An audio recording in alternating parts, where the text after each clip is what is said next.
Bom, boa noite a todos. Em primeiro lugar, eu quero agradecer ao Ives esse convite, especialmente ao Davi e à Helena, que me convidaram para participar desse encontro. Eu fiquei muito sensibilizado, estou muito honrado de estar aqui, nessa casa, a convite da Helena e do Davi, meu velho amigo, né?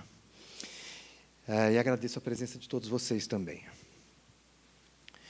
Eu costumo, quando eu estou nessas situações, eu costumo escrever o que eu falo, porque o vício de ofício, como eu sou psicanalista, de trabalhar com associação livre, eu acabo falando de palavra em palavra, vou indo, quando eu vejo, o tempo acabou e o sentimento é de que eu não falei exatamente o que eu queria falar. Então, para me organizar, eu escrevo, né? Então, para intermediar a conversa, né, eu fui convidado pelo Davi e pela Helena para intermediar a nossa conversa aqui. E, para intermediar essa conversa entre eles e todos vocês, eu elaborei uma apresentação inicial de algumas questões, considerando o que acontece quando nós visitamos uma exposição de arte, como nós fizemos há pouco. Então, quando nós visitamos uma exposição, pode acontecer, por exemplo, que uma obra atraia mais a nossa atenção do que outras, despertando em nós curiosidade sobre o que ela significa, sobre como ela foi feita, os motivos que levaram o artista a fazê-la e assim por diante. E pode-se dizer que, nesse tipo de situação, ocorre um fenômeno importante que é recorrente na nossa relação com o mundo em que nós vivemos. E esse fenômeno é o que nós chamamos de experiência, que é primordial na nossa relação com as artes, uma vez que, no campo das artes visuais, como o crítico e historiador da arte Júlio Carlo Argan observa, as obras existem tão somente para serem percebidas. Elas são postas no mundo para serem vistas por nós, que formamos o chamado público de arte. Nessa medida, é a obra que abre o diálogo entre a artista responsável por ela e o seu espectador, é ela que suscita inquietações, que exige estudos, pesquisa e reflexão antes que o espectador possa propor para ela qualquer interpretação pertinente. Ou seja, o que eu quero dizer é que a interpretação espontânea de uma obra de arte, com base apenas na liberdade associativa do espectador, como estão acostumados os psicanalistas, né, com associação livre, revela antes o próprio espectador do que a obra ou o artista, como aconteceu com o próprio Freud diante de Moisés, esculpido por Michelangelo, como ele mesmo revela no ensaio que ele escreveu em 1914 sobre a sua experiência com essa obra. Mas, nesse mesmo ensaio, Freud mostra que não se contentou apenas em fazer contato com as admirações, com as emoções, admiração e terror que foram despertados nele pela obra. Ele foi além, realizando um estudo original com os recursos que dispunha na sua época, alargando a sua leitura da obra e de si mesmo. Mais recentemente, em 2003, durante uma entrevista, a pianista argentina Marta Argerich, uma das maiores intérpretes da obra de Schumann, ela discorre sobre sua atitude como intérprete diante das composições musicais, não só de Schumann, mas de outros compositores. E ela define uma espécie de princípio ético que deve nortear qualquer intérprete ao se aproximar de uma obra. Não cabe ao pianista, diz ela, executar a composição de imediato, seguindo a partitura, como se já conhecesse o autor. A interpretação de uma obra leva tempo para ser realizada, demanda muitas horas de escuta, o que supõe certa ética em relação à obra e ao seu compositor, e surgirá um momento em que o pianista poderá interpretar Schumann, por exemplo, como se este tivesse composto para o intérprete. Nessa hora da entrevista, ela dá uma risada e ela diz: "Eu acho que Schumann compôs para mim". Mas essa afinidade estética surge de uma intensa frequentação que o intérprete faz das composições. É uma frequentação que exigiu pesquisa permanente, intimidade com o autor, quer dizer, respeito por sua obra em seu tempo e no tempo do intérprete. Ora, o que Freud escreveu sobre Moisés de Michelangelo, assim como o que declarou Marta Argerich nessa entrevista sobre a relação com Schumann, vale para todos nós que apreciamos o contato com as artes. Ou seja, na relação com uma obra, há que se ter um primeiro tempo, que é o chamado tempo da experiência, segundo o qual a percepção do espectador vai ao encontro da realidade sensível que se oferece a ele, sem reconhecer nela formas e conteúdos fixos. E, nesse sentido, o princípio definido pela artista vale também para o psicanalista, quer dizer, quer ele esteja diante das obras de arte, assim como diante de seus pacientes, cabendo a eles suspender as suas preconcepções pessoais e teóricas e aguardar a manifestação da lógica que articula as maneiras de ser das obras e dos pacientes, para que então se torne possível elaborar uma interpretação. Tá? E aqui, se eu não tivesse escrito, eu estivesse falando, eu já ia enveredar por um caminho que eu adoro falar, que é o modo como eu trato os meus pacientes. Eu os trato como obras de arte. Eu já até escrevi sobre isso, publicado, etc. Né? Mas eu não estou na associação livre, eu estou no regime de ler um texto escrito. Então, vamos lá. Afinal, como definir a experiência, então? Inspirado em Freud, mas também em outros autores contemporâneos, eu defino a experiência nos seguintes termos. Experiência é uma abertura para o que não é nós, e que em nós se faz dizer. Quer dizer, a experiência é o que nos abre para tudo aquilo que é outro, que suscita estranhamento e exige de nós criatividade para que do outro ou do desconhecido possamos ter algum conhecimento. A experiência, para mim, é isso. Eu não inventei, eu me baseei em alguns autores ao longo da vida, né, para chegar a essa formulação. Ora, na experiência como uma obra de arte, é a obra que abre o debate, é ela que suscita interpretações, que articula o diálogo entre artista e espectador. Então, aqui, na abertura dessa conversa com o Davi, com a Helena e todos vocês, é preciso incluir as obras que constituem a exposição que acabamos de visitar, pois é a obra que instiga o espectador a se implicar com ela para que ela possa propor uma interpretação para ela.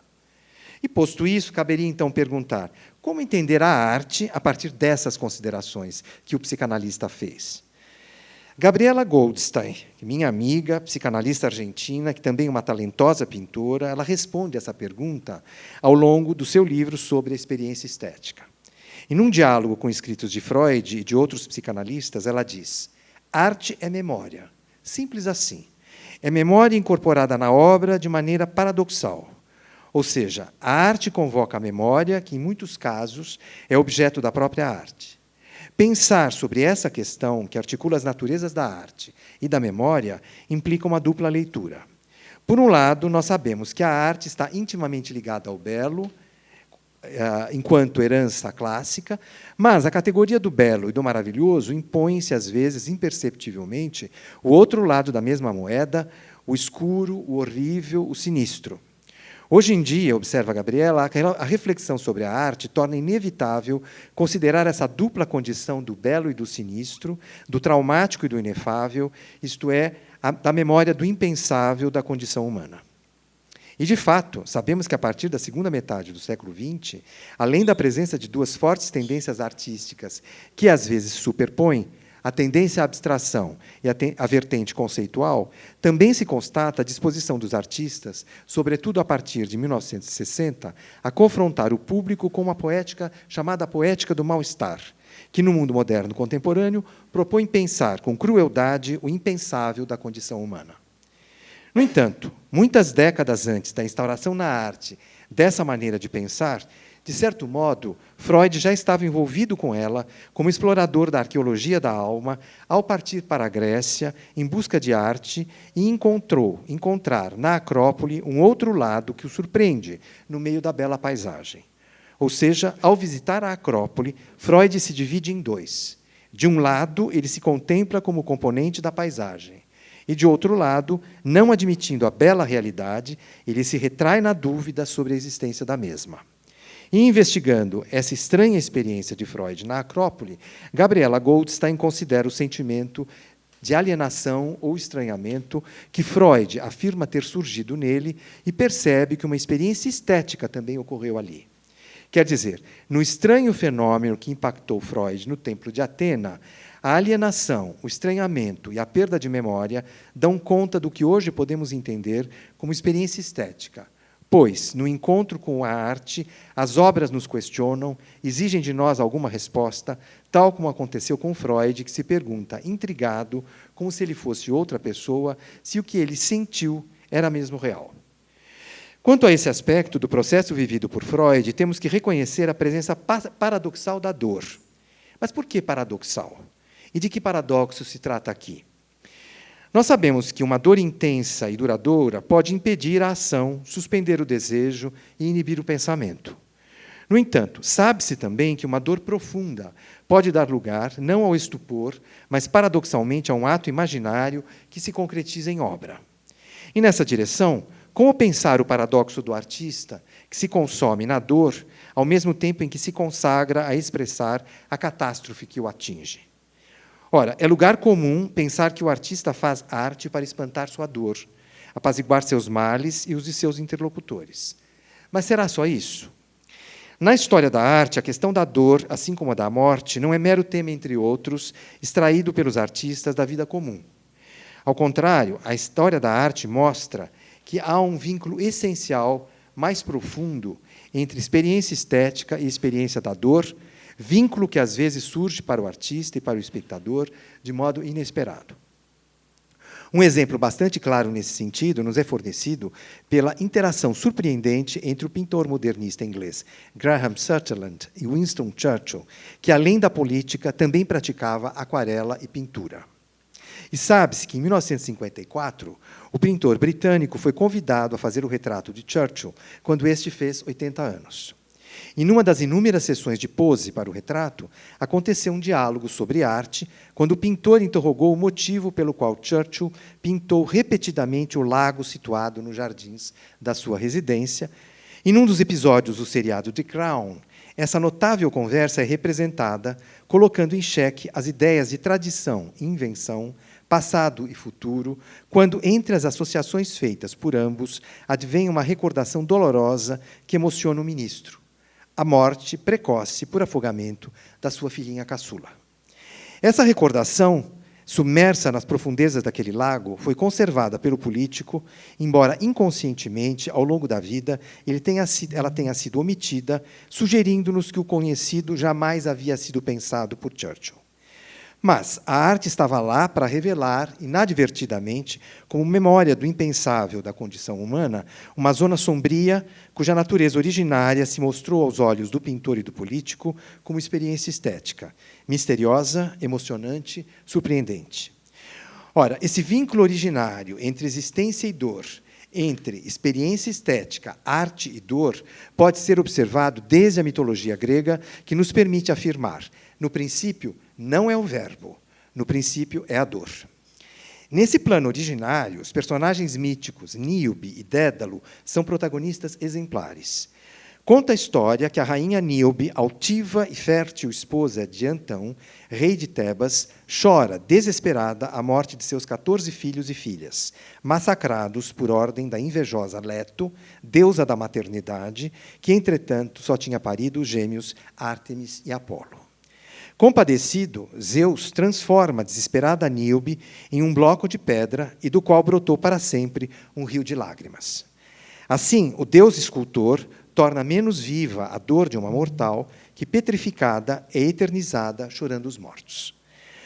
Por outro lado, o primeiro escultor arquiteto humano, Dédalo, concebe o labirinto onde será encerrado o terrível Minotauro, construindo um cenário no qual se passará o enfrentamento do homem com o essencial do destino humano, isto é, experiência do monstruoso e luta contra a morte.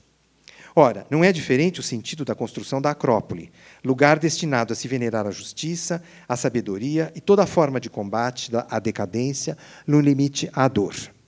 E é Atena, deusa da civilização, da sabedoria, da estratégia em batalha, da justiça e das artes, que reina soberana nesse templo. Mas Freud encontra o templo fraturado, destruído, isto é, ele se deparou com o impensável da condição humana, que se materializou no espaço em ruínas. Assim, operar com a dor e através dela não é uma questão dos humanos, em geral, mas daqueles que se dispõem a fazer arte da condição humana, do mistério da existência, da sua tragédia. Cabe, então, a pergunta: será o objeto artístico aquele que persiste depois da dor associada à criação e à destruição? Dado que, segundo afirmam alguns críticos e artistas contemporâneos, criar é destruir, será que cabe às obras de arte atestar que existe sobrevivência à morte, que a imortalidade é possível? Freud teve a experiência dessa questão ao visitar a Acrópole. E ele não foi o único, pois, como muitos filósofos, historiadores e críticos de arte acreditam, o objeto artístico é a única coisa humana que pode transcender a dor instaurada pela violência, pela decadência física e moral, pelas doenças. Por esse motivo, no contato com as obras de arte, mais cedo ou mais tarde, o espectador implicado nelas se verá às voltas com perguntas perturbadoras que exigirão dele criatividade para respondê-las, se quiser das obras ter alguma experiência. Porém, no contato com o trabalho dos artistas, dada a inquietação suscitada por eles, o espectador pode ter acesso a si próprio, como pensador que é capaz de um saber nutrido pela experiência da interrogação. E, nesse sentido, o que as artes promovem é o contato com um trabalho de reflexão interminável, de tal modo que as experiências suscitadas pelas obras são caminhos, segundo Marilena Chauí, para a iniciação ao mistério do tempo, que promove a abertura ao desconhecido, ao outro, ao impensável, suscitando em nós transformações. Quer dizer, o tempo da experiência estética é o tempo da transitoriedade, pois a experiência estética é uma experiência cuja ambiguidade permite transitar por zonas inquietantes entre sonho e fantasia para dar conta do objeto perdido, em princípio, restaurado pela arte. Ora, pressupondo uma perda, a experiência estética inaugura um novo campo de conhecimento, então. Quer dizer, a experiência estética é uma experiência particular que permite um ir e vir entre o permitido e o proibido, que ativa o desejo de conhecer e pensar com o outro, com a obra, certos momentos da história da dor, isto é, do trauma. Então, o lugar da experiência é essa zona intermediária, cujos limites permeáveis abrem um jogo entre desejo e fantasia e dor. E nessa passagem pela zona da experiência como zona intermediária, que acontece numa relação entre dois, surge uma peça-chave. A reprodução do trauma se daria na qualidade do trauma atenuado, o qual dá lugar a um processo segundo o qual o antes cindido ou esquecido poderia agora, em alguma medida, ser rememorado e integrar-se em um psiquismo ampliado. Mas, estou terminando. Nesse campo, entre dois, no qual ocorre a experiência estética, o psicanalista terá que abrir mão da chamada posição do sujeito do conhecimento, separada do objeto, e, portanto, abandonar o recurso a qualquer procedimento metódico como instrumento para conhecer ou para interpretar. Ele terá que assumir uma posição compatível com o trabalho no entre dois, entre experiência e pensamento, entre o eu e o outro, entre o corpo e a alma, entre o sujeito e o objeto. Posição mais próxima, talvez, do acrobata, do andarilho, do viajante ou do narrador no ateliê ou na clínica. Em outras palavras, como pensava Walter Benjamin, a postura no campo entre dois é aquela adotada por todas as figuras que a modernidade não inclui, mas marginaliza como inúteis e sem localização produtiva definida. O psicanalista e o artista modernos contemporâneos, os dois, trabalham com as suas respectivas experiências, realizadas por intermédio das suas maneiras de ser, a partir das quais trabalham e realizam proposições que são capazes de instigar elaborações simbólicas acerca de tudo aquilo que é conhecido, mas ainda não foi pensado. E aqui cabe lembrar que, não por acaso, a Helena e o Davi realizaram viagens que os instigaram a criar as suas obras. Mas por que não foi por acaso? Como observaram alguns filósofos e psicanalistas, o viajante é aquele que se dá a si mesmo a viagem como experiência propriamente dita. Isto é, como abertura indeterminada ao outro, ao porvir, que exige do viajante distanciamento, não porque ele se desloca de um lugar para outro, mas porque, diferente do turista, o viajante se dispõe a transformar o seu mundo e a se autodiferenciar. É o desconhecido que exige do viajante uma ação criativa para que do outro se torne possível ter experiência, de sorte que as viagens são sempre empreitadas no tempo. E como temporalização de si mesmo, a experiência do viajante rejuvenesce as coisas e amadurece a relação consigo. E essa é uma experiência que pode acontecer tanto na arte quanto na psicanálise. E, nesse sentido, arte e psicanálise se comunicam intrinsecamente. Uma é essencial para a outra, no meu ponto de vista. Ora, para finalizar essa apresentação, é bom lembrar que foi no mundo moderno, do qual os deuses partiram, abandonando os seres humanos à própria sorte, que a arte moderna e a psicanálise instauraram um modo singular de pensar e trabalhar, passando a ter um papel fundamental na formação de uma nova perspectiva interpretativa sobre o próprio mundo em que elas nasceram. E essa perspectiva, que é sobretudo estética e ética, é o melhor que a arte e a psicanálise podem nos oferecer, pois, se abrirmos mão da perspectiva estética, como observa Marcuse, abdicamos de uma responsabilidade, portanto, de um compromisso ético. Ou seja, a renúncia à dimensão estética tem como consequência ética privar a humanidade da forma pela qual ela pode instaurar outro universo no interior da realidade estabelecida. E essa articulação ética-estética tem se tornado cada vez mais urgente no momento contemporâneo da modernidade, segundo Marshall Berman, quando os humanos foram desencantados e privados de qualquer mitologia que a moda dos antigos ofereceria a eles um sentido para o seu modo de ser e de estar no mundo. Ora, lembrando o breve e comovente ensaio de Freud sobre a transitoriedade, de 1916, fica a pergunta: para que a luta de todo ser contra a extinção adquira significados com gestos que podem elaborar a dor, instaurada pelas formas do trauma, moldadas pela violência física, psíquica, social e política, até que ponto a psicanálise e a arte poderão sustentar, cada uma a seu modo, aquela articulação ética-estética fundamental? Até aqui, eu pensei. Aí, em conversa, na semana passada, com as minhas amigas psicanalistas da Sociedade de Psicanálise, uma conversa com um grupo sobre a destrutividade que assola o mundo atual, a minha amiga psicanalista Marlene Rosenberg levantou uma questão que pode ser colocada aqui. Ela colocou o seguinte: que teoria psicanalítica é suficiente para explicar esse fenômeno humano de tanta crueldade? A psicanálise pode dar conta desse fenômeno? E a arte? Essa é mais uma questão provocativa que eu proponho a vocês, em particular ao meu amigo aqui e a minha amiga acolá, para estimular a nossa reflexão. Muito obrigado. É isso.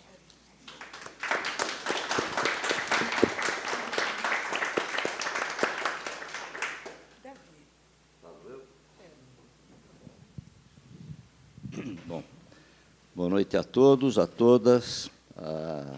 Agradeço à Unibis por ter nos convidado, o João, Helena, e o inspirador da nossa existência neste momento aqui, eu diria que é o Max Perlingeiro, que está aqui presente, amigo e pessoa de inalcançável saber cultural.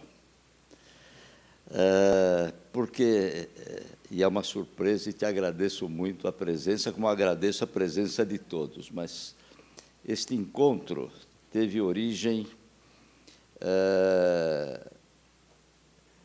primeiramente, num jantar em casa, em que esteve o Max e o Pedro Mastrobuono, e me pediram para escrever um texto sobre amizade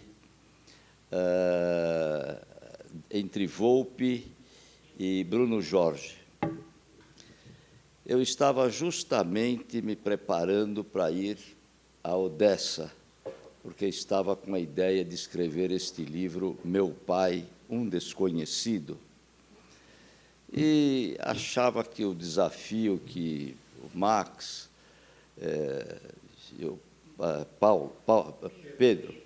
Pedro, me faziam era estimulante, mas, ao mesmo tempo, não me sentia lá a pessoa mais competente para fazê-lo. Mas conversa vai, conversa vem, aí eis que o Pedro, quando eu conto que estou com a ideia de ir para Odessa e tal, ele falou, não tem problema, né?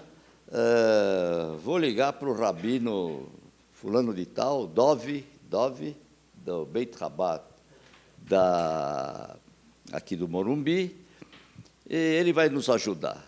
E, de fato, no dia seguinte,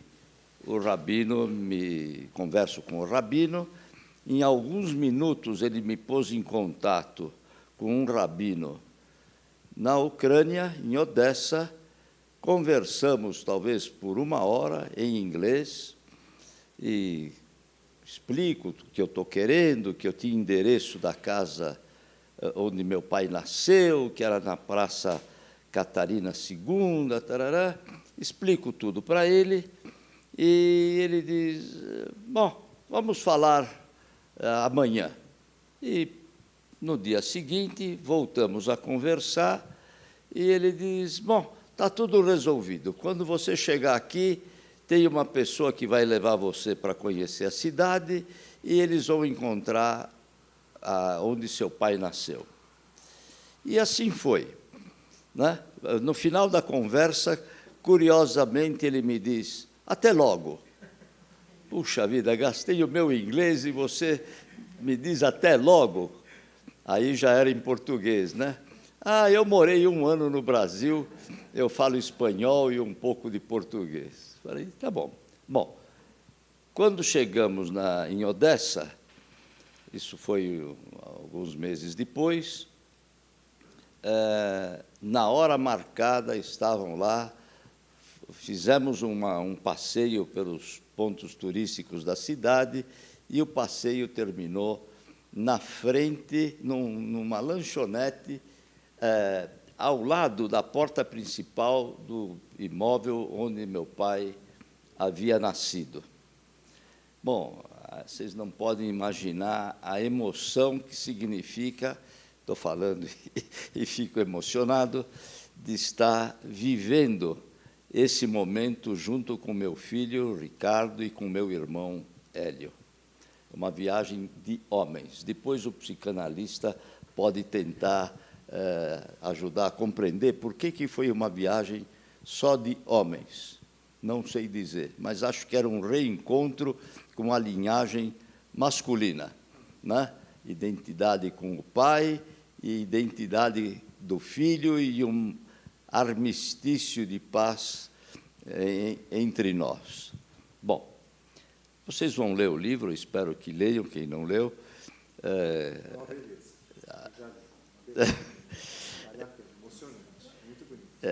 E é uma autobiografia romanceada, né?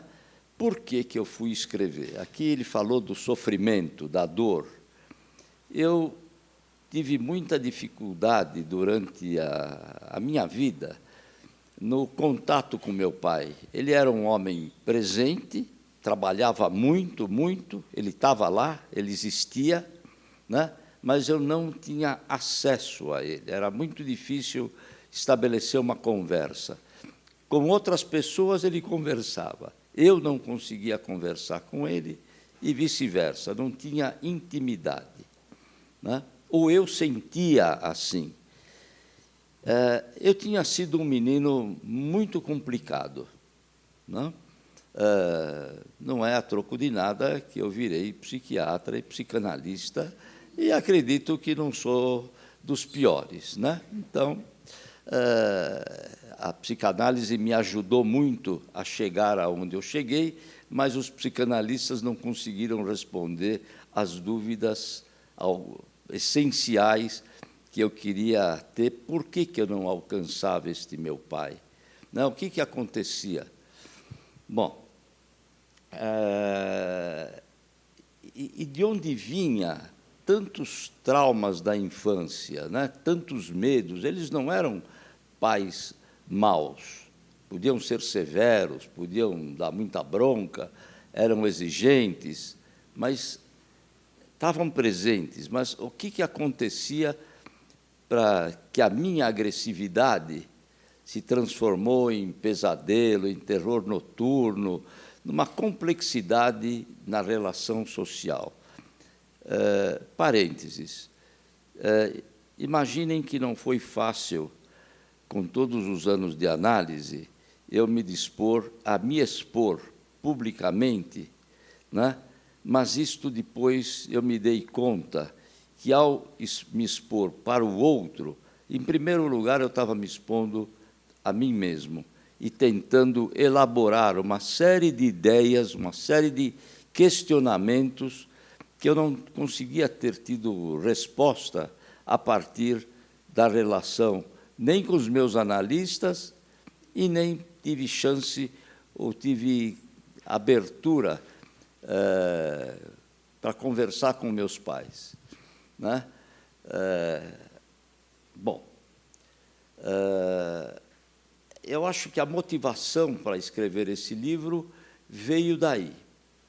E eu tinha uma questão assim, pensando na motivação que leva o artista a ir ao encontro da sua expressividade, né? E o meu objeto de expressão é a escrita, a literatura, a estética da escrita.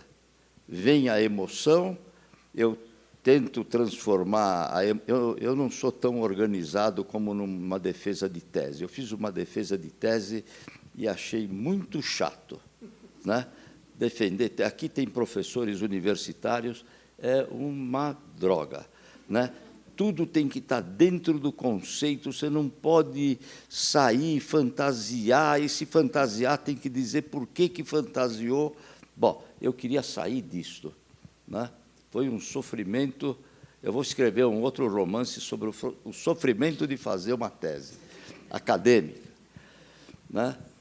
E aí fui escrever um livro, Entre Elos Perdidos, que depois eu posso contar a história se tiver tempo. Mas eu queria encontrar uma forma de poder exteriorizar uma angústia em palavras, que era a forma, se eu pudesse fazer, tivesse habilidade para escrever uma peça de teatro, eu teria feito, porque eu fiz muito teatro na juventude. E aí, a preocupação de construir um enredo, dar lógica para o enredo, para coisas que nem sempre eu tinha elementos para colocar lá, a partir das informações que eu tinha. Tinha poucas informações. Então, uma série de situações eu tinha que sonhar, imaginar, transformar num pensamento aquilo que a Helena mostrou tão bem nas imagens dela, as fraturas que tem no cimento, aqui não tem nenhuma, as fraturas que tem no cimento, né? A dor, o grito, aquelas carinhas de sofrimento que aparecem numa das tuas imagens, né? Quantas vozes dentro de mim querendo sair, se expressar, e eu precisava descobrir qual era o sentimento dentro de um enredo que desse uma forma e que encontrasse uma beleza na maneira de expressar e que pudesse estimular o leitor a também sonhar e construir a sua história a partir da história que ele estava lendo. Bom, a descoberta da escrita, eu que tinha sido um péssimo aluno de português, né? Mas a análise me ajudou a entender o que é sujeito, o que é pronome, o que é advérbio, qual é a função do verbo, porque eu tinha uma confusão interna do que seria tudo isto na hora da escrita. Então, posso dizer a vocês que foi a partir do sofrimento que eu consegui fazer transformações e chegar a expressar os sentimentos que estão aí nos vários livros que escrevi.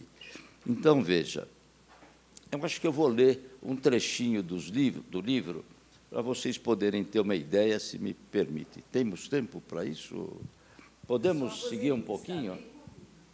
Corrido. Bom, este livro parte de uma experiência emocional vivida na exposição Guerra e Paz, dos quadros do Chagall, em Paris, em que fiquei muito emocionado, porque meu pai tinha, na casa dos meus pais, na cabeceira da mesa, tinha uma reprodução do Chagall, o Rabino de Vitebsk. Vitebsk é a cidade onde nasceu o Chagall.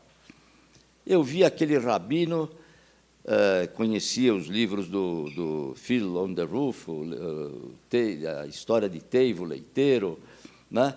Enfim, conhecia um pouco da literatura judaica e sempre achei que aquilo que a minha mãe vivia, transmitia, vinha o shoichet, aquele homem que cortava o pescoço da galinha dentro do ritual judaico. Minha mãe não era religiosa, mas ela seguia a ritualística, né? Não tínhamos Shabat, meu pai não entendia nada de judaísmo, nem sei se ele fez circuncisão, se fez bar mitzvah. Ele começou a ter algumas aulas e abandonou aquilo no meio do caminho. Ele foi educado numa escola cristã ortodoxa, e meus avós maternos achavam que meu pai talvez não fosse judeu, e nem queria o casamento da minha mãe com ele. Bom, mas ele era judeu, mas ele era um assimilado, e ele era um universalista, ele não estava preocupado com as questões de preservar a tradição. Depois foi mudando ao longo da vida. Bom, eu vou fazer um parênteses aqui, antes de ler. Se estiver cansando, me faça um sinal, eu paro. Nós estamos vivendo um momento muito dramático, de muita dor,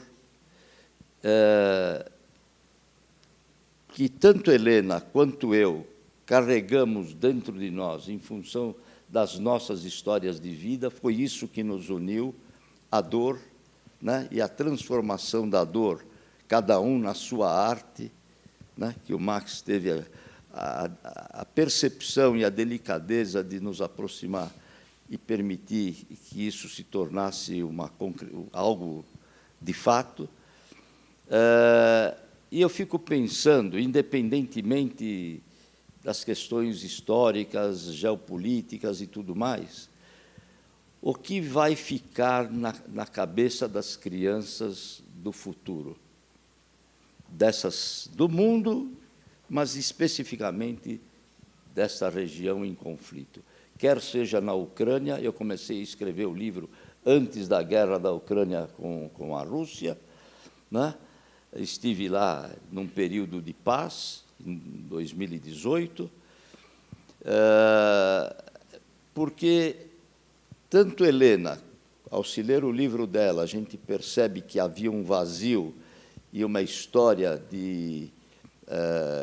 sua mãe foi para algum campo de trabalhos forçado, alguma coisa assim? Na realidade, a mamãe nasceu num momento trágico também da humanidade, que foi o fim da...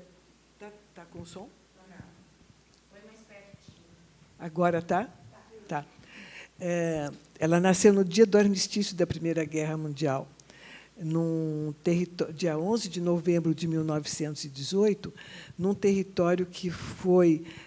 ela nasceu no território alemão, e, no dia seguinte, em função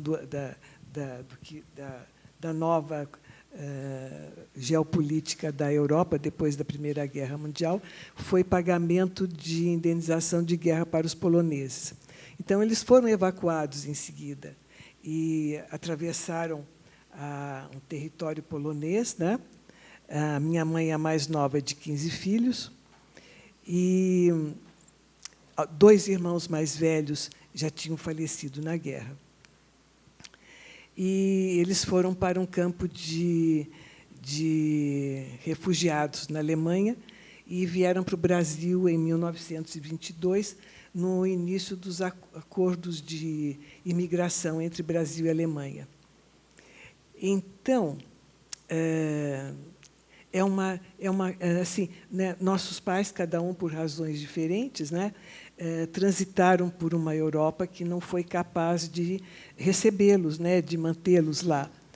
E essas imigrações, elas são muito confusas, porque as pessoas, a família inteira se desagrega, porque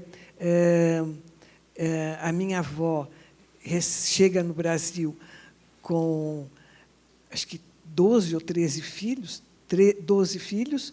Os mais velhos, que tinham possibilidades de trabalhar, foram trabalhar, mas saíram do Brasil. Tá?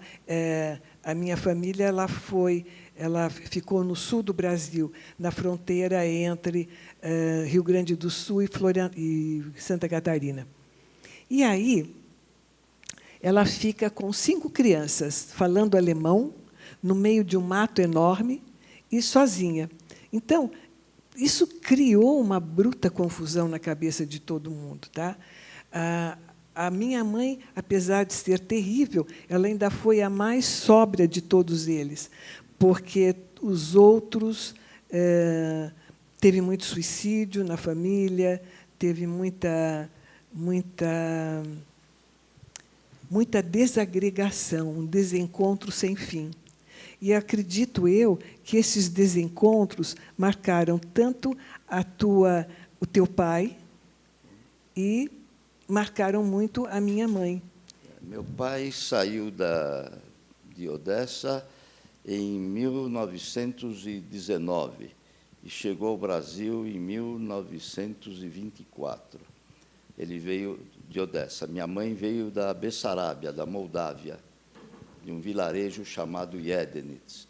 Quer dizer, a minha mãe veio de uma região muito parecida com aquilo que o Chagall conta no livro Mavi, né? E eu achava que meu pai também teria vindo de uma região com estas características, mas não, meu pai veio de uma cidade desenvolvida, de uma, não vou dizer metrópole, mas era uma cidade muito rica, com um porto muito importante. Eles tinham uma loja de sombrinhas, viviam cigarreiras de prata, o chá da Pérsia, hoje Irã, mas era o chá da Pérsia, era cliente deles, ia lá comprar na lojinha deles. E meu pai era, a família o meu avô era farmacêutico, a minha avó tinha esta lojinha. Então, eles viviam na alta burguesia, né? E muito assimilados, completamente diferente da vida que minha mãe tinha tido num vilarejo no meio de cabra, galinha, coisa do gênero. Posso ler aqui um pedacinho? Sim. O livro começa assim: chorei diante de um dos quadros de Marc Chagall enquanto visitava a exposição Entre Guerra e Paz no Museu de Luxemburgo. Reação ilógica, sem motivo aparente, diante de uma pintura ingênua de cores alegres e formas oníricas. Obra de um pintor em devaneio ao retratar as núpcias de um casal em um pequeno vilarejo nos arredores de Vitebsk, da Bielorrússia, onde ele nasceu. De braços dados, o casal atravessa o telhado de uma casa em direção aos céus. O noivo de terno preto, a noiva de vestido branco, segurando um buquê florido em meio a cabras e objetos flutuantes, suspenso no ar. Uma simplicidade comovente. Por alguma razão, a emoção tomou conta de mim e me desencadeou a possibilidade de escrever este livro, e por uma dessas coincidências que o psicanalista também pode ajudar a explicar, né? Depois da exposição, fomos visitar uma livraria e encontro na minha frente uma pilha de livros Mavi, Marc Chagall. E aquilo me pareceu uma coisa assim, quem que colocou aquilo lá de propósito? Ou era eu que estava procurando o livro e o livro apareceu, né? Bom, isso está aqui na narrativa e daí segue cheio de momentos de muita emoção, de alegria, choro e de congraçamento, de reencontro da família, não a família física, mas de reencontro da família na minha interioridade. É como se eu estivesse, de alguma maneira, reparando, reconstruindo meus pais dentro de mim, a relação com meu filho, a relação com meu irmão, que tem 8 anos de diferença e era um estranho no ninho na minha vida. Então, enfim, é isto que eu procuro descrever, e fiquei muito surpreso quando ouvi o retorno de muitas pessoas sobre o título do livro, Meu Pai, um Desconhecido, e descobri que eu não estava sozinho, que muita gente não conhecia o seu pai, apesar de ter o pai ali presente. Enfim, era isso que eu queria transmitir para vocês. Obrigado.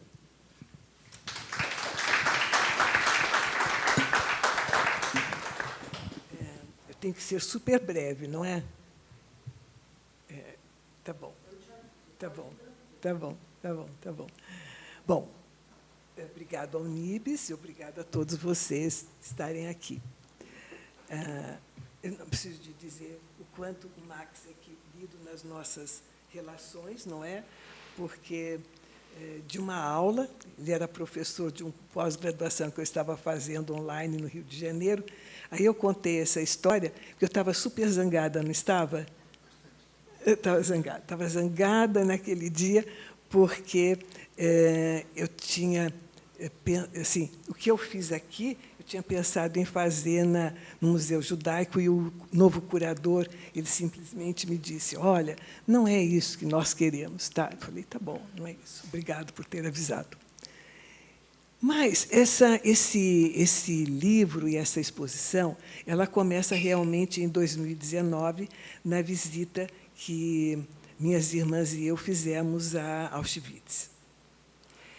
E a minha história de fotografar o chão, que é o que todo mundo me pergunta, por que do chão, é porque durante 2 anos, pelo menos, eu fiz uma reconstrução em 2018 da minha cervical, e com 8 parafusos e 2 tirinhas que seguravam os parafusos. E eu passei 2 anos enxergando assim, né? Assim, enxergando assim. Então, eu tinha que memorizar aquele chão ali na frente e para poder caminhar aquele pedacinho. E assim, eu passei, em determinado momento, eu comecei a ter de novo os movimentos de braço, de abaixar, tudo isso, e eu fazia um caminho da minha casa até a fisioterapia, que demorava uns 25 minutos de caminhada. E, nisso, eu comecei... Quem conhece Brasília, onde eu moro, que é Lago Sul, é deserto. Então, eu tinha realmente uma calçada enorme e, como toda calçada, não é? Cheio de rachaduras, cheio de formigueiros, cheio de plantinhas. E eu fazia esse trajeto, e, na hora que eu comecei a ter movimento, eu comecei a baixar a mesma imagem, a mesma coisa que eu fiz em Auschwitz, abaixar e fotografar a imagem na frente dos meus pés. Então, o histórico de olhar para o chão justifica o fato de eu chegar em Auschwitz e não ficar preocupada com a estupenda parte museológica que eles transformaram aqueles galpões. Eu olhei para o chão. Eu olhei para um chão que não tinha sido restaurado. Ou seja, se eu tivesse preocupada com a parte museológica, eu teria a história ou o envolvimento com aquilo que foi feito por historiadores, psicólogos e, enfim, uma quantidade enorme de gente, e que tinha também um objetivo de ser atingido com aquele museu. E o chão não. E o chão tinha 3 cores, e só tinha 3 cores. Branco, vermelho e cimento. E essas cores elas se referem a épocas diferentes, a envelhecimentos diferentes e a rachaduras que fazem parte de contextos diferentes também. O chão branco ele se refere mais ou menos à década de 30, quando aquele espaço era um acampamento militar. A vermelha, e como é que eles restauraram, entre aspas? Do mesmo jeito que eles restauram as nossas calçadas aqui, as nossas ruas. Aquele buraquinho foi preenchido com, no caso da Segunda Guerra Mundial, quando foi transformada em campo de concentração, com uma massa vermelha. E, quando ela foi transformado, o espaço foi transformado em museu com cimento. Essas massas, elas têm densidades diferentes, envelhecem e racham de forma diferente. Então, elas têm uma cartografia de 3 momentos históricos que estão juntos, que são histórias que se continuam, que seguem um processo. Né? Eu fotografei esse chão, uma quantidade enorme de gente, então era impossível eu imaginar o que eu vou fotografar. Não tive essa escolha. Eu podia baixar e eu fotografei exatamente o que foi possível ser captado por um celular na frente dos meus pés. Só isso. E, quando eu tinha uma brecha, eu fazia a mesma coisa. Segundo o Davi, isso não foi por acaso. Ele tem uma explicação no texto do prefácio do livro, super linda. E, como vocês vão ler o livro ou entrar na internet para conseguir, então eu não vou partir por essa... A não ser que você queira contar alguma coisa sobre o que você escreveu. Você disse que não são imagens criptogravadas, não é isso? É partir da ideia de que você deveria ter no teu inconsciente uma série de memórias não simbolizadas, né? Registradas, mas não era uma linguagem. Sim. Organizada. Isso. E que a tua inquietação te levou a procurar uma forma de expressar isto que você estava sentindo, a inquietação do vazio ou de um suposto vazio. De um suposto vazio, do vazio. E eu também coloco ali que eu acho que você não fotografou por acaso. As imagens foram feitas, talvez até de forma automática, mas inconscientemente aquilo que você via pela objetiva, né, pelo visor e objetiva, né, tinha alguma coisa, tocava, e você apertava o botão. Da mesma forma como ao ver o quadro do Chagall, aquilo me mobilizou uma emoção e que deu start. Eu já tinha o livro na cabeça, eu sabia que eu queria escrever, mas eu não sabia por onde começar. Aquela emoção foi o desencadeador de todo um processo que foi adquirindo forma. E é o que você... Que é o que eu fiz, tá? E aí cheguei em casa e coloquei essas imagens no computador, não é? E já trabalhava com Photoshop. Então, elas foram... Aí eu tomei uma decisão.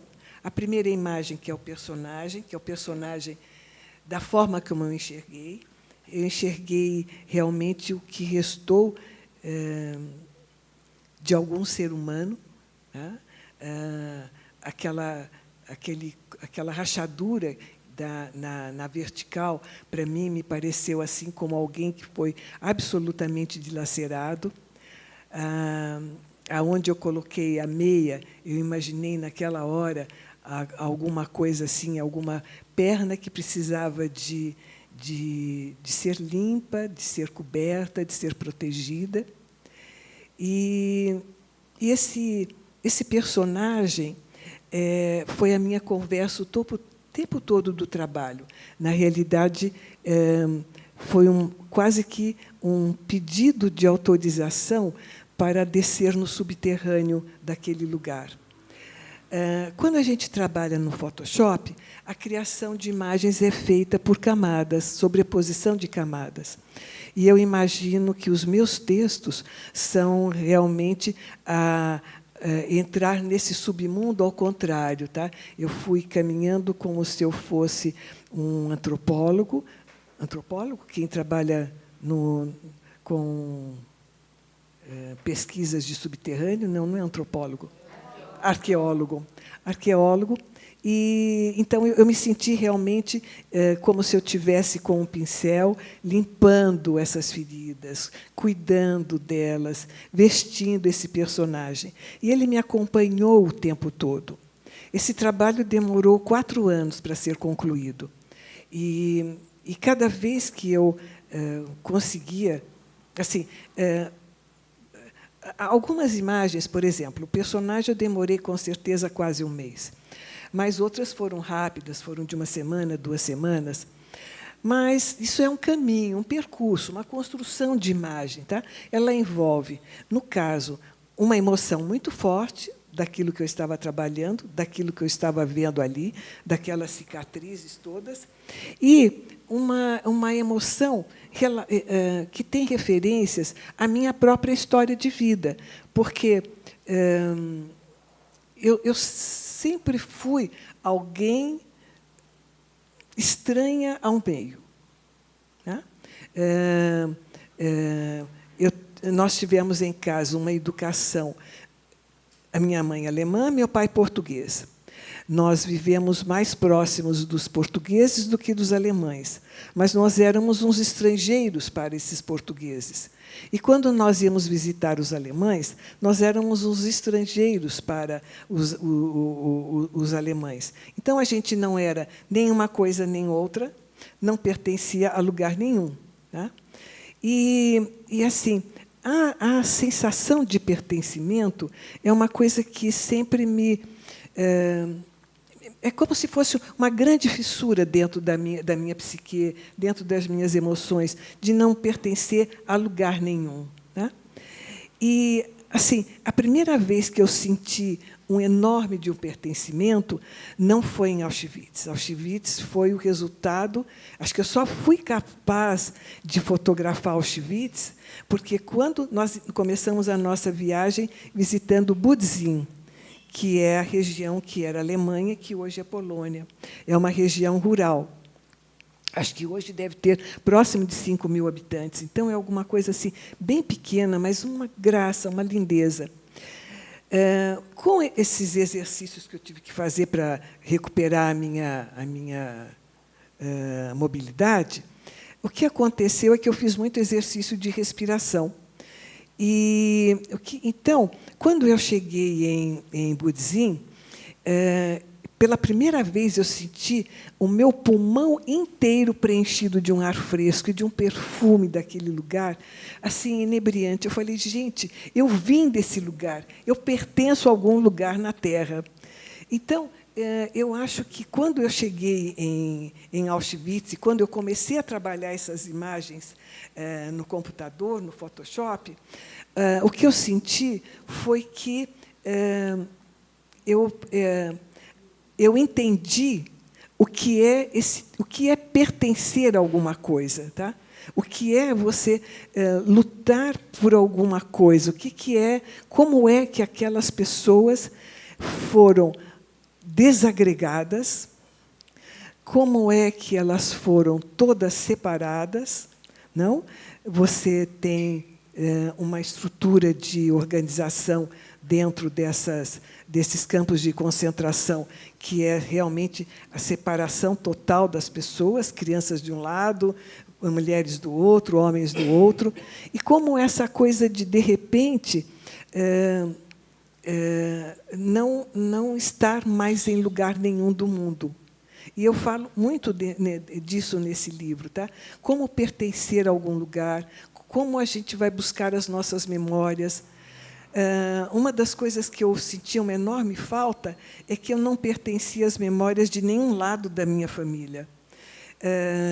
E, assim, e é tão bom, não é, quem pertence a algum lugar, que lembra da comida da casa, do cheiro dos primos, de brincar com os primos, de conversar com os tios, de saber quem são os avós. Na minha história, isso não aconteceu. Então, isso me fazia muita, muita, muita falta. Então, essa ida desse lugar que preencheu totalmente os meus pulmões me fez pertencer à Terra, sabe? Eu senti que eu faço parte de um universo. E eu acho que isso tem a ver com os nossos 2 livros também, não é? Você entendeu que o teu pai fez parte de um universo e, provavelmente, assim, do mesmo jeito que teu pai foi um desconhecido, a minha mãe e meu pai foram 2 desconhecidos na minha vida. Isso é bastante complicado, tá? Muito, muito complicado. Percebo, conversando com as minhas irmãs, que só eu tive esses problemas. Todas as outras, as outras três, assim, passaram batido, nem... Talvez nós pudéssemos ouvir o que O que o público tem para perguntar para a gente? Como é que vocês ouvem e recebem essas mensagens?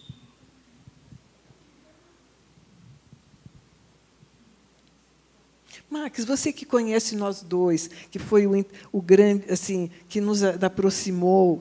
Porque como eu li os dois livros, e tanto o livro do Davi como o seu livro, eu fui não protagonista, mas eu opinei, lembro que antes do Davi fazer essa viagem, tivemos bastante tempo para conversar um pouco sobre isso, e com você foi a mesma coisa. Quer dizer, o seu livro me tocou de uma forma muito grande, você sabe disso. E acabava que as minhas aulas eram monopolizadas, as pessoas devem nos achar muito chato, só eu e você. Foi. E o assunto ficava para outro dia. Mas o que é importante, primeiro, a apresentação que o João faz, ele é, em primeiro lugar, extremamente pertinente. Quer dizer, a arte, a psicanálise, a dor, são coisas que estão, já nasceram dentro do mesmo processo. O Davi faz uma colocação muito interessante, porque você parte da dor, que foi o seu problema que você passou, da sua coluna, aquilo que você passou durante meses de recuperação, e o problema do seu ângulo de visão, você olhava tudo sem sua perspectiva. E você fazendo a narrativa para mim, do volume de pessoas que às vezes sobrava um mínimo de espaço para você fotografar. Quer dizer, eu vi o seu livro, aliás, vi as imagens antes do livro sair, teve a gentileza de me mandar uma cópia de produção, mas eu não tinha visto as imagens hoje aqui e não me emocionei hoje, da mesma forma com que o Davi se emocionou. O Davi, eu me emociono muito diante de uma obra de arte.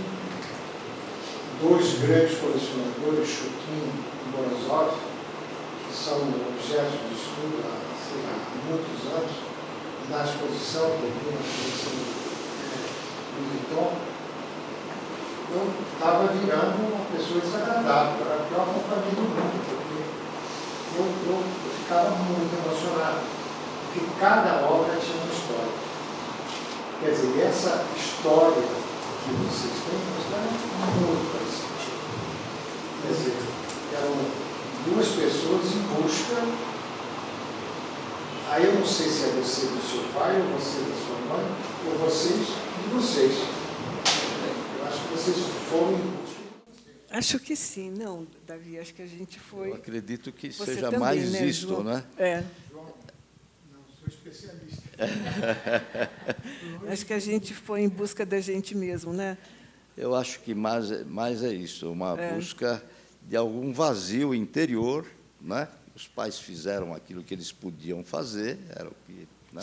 Era a personalidade deles, mas como é que cada um de nós viveu isto, né? Era essa busca interior, né?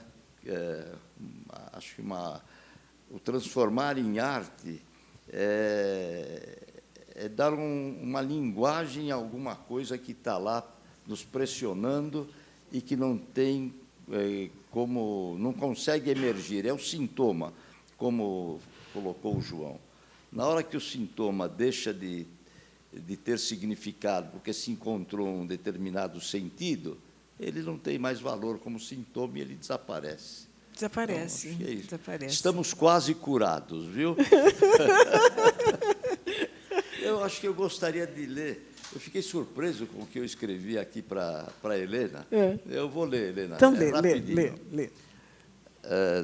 Em Do Chão para o Chão, Helena Lopes registra com sua câmera um turbilhão de sentimentos.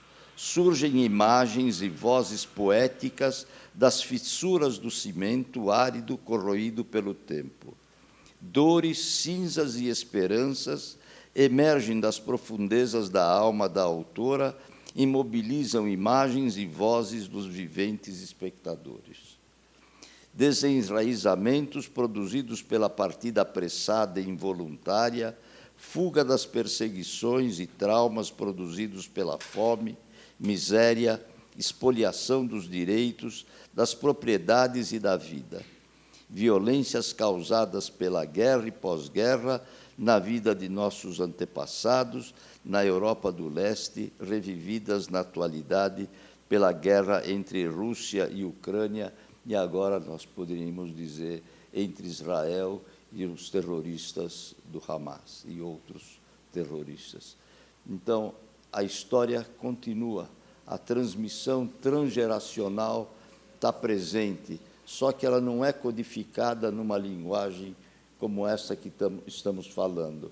Ela fica lá nas criptas profundas das rachaduras da alma, que em algum momento a gente consegue ir puxando pela associação livre do João, né? E por outros processos que a gente não consegue alcançar, há um desconhecido dentro de nós que, pouco a pouco, toma forma e se expressa nas imagens ou na linguagem artística.